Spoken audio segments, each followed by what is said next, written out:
चलाने के लिए डाटा नहीं है, खाने के लिए आटा नहीं है, अब तो तशरीफ धोने के लिए वाटर भी नहीं है। बड़े भाई का कुर्ता, छोटे भाई का पैजामा पहनने वाले 72 हूरों के चक्कर में उड़ता हुआ तीर ले लिया।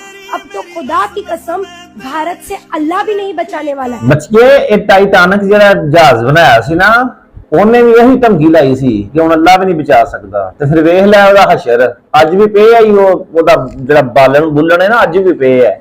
ਤੇ ਫਿਰ ਜਿਹੜਾ ਇਹ ਗੱਲ ਕਰਦਾ ਨਾ ਤੇ ਫਿਰ ਉਹਦਾ ਬਾਲਣ ਹੀ ਰਹਿ ਜਾਂਦਾ, ਢਾਂਚਾ ਹੀ ਰਹਿ ਜਾਂਦਾ, ਫਿਰ ਵਿੱਚੋਂ ਕੋਈ ਸ਼ਹਿਰ ਉੱਡ ਜਾਂਦੀ ਹੈ। ਅੱਲਾਹ ਤਾਲਾ ਦੀ ਜ਼ਾਤ ਜਿਹੜੀ ਹੈ ਨਾ ਉਹ ਜੋ ਚਾਹੇ ਉਹ ਕਰ ਸਕਦੀ ਹੈ। पाकिस्तान तेरे टुकड़े होंगे इंशाअल्लाह इंशाअल्लाह, और पाकिस्तान के टुकड़े हो भी क्यों ना हम भूले हैं ना हम भूलेंगे।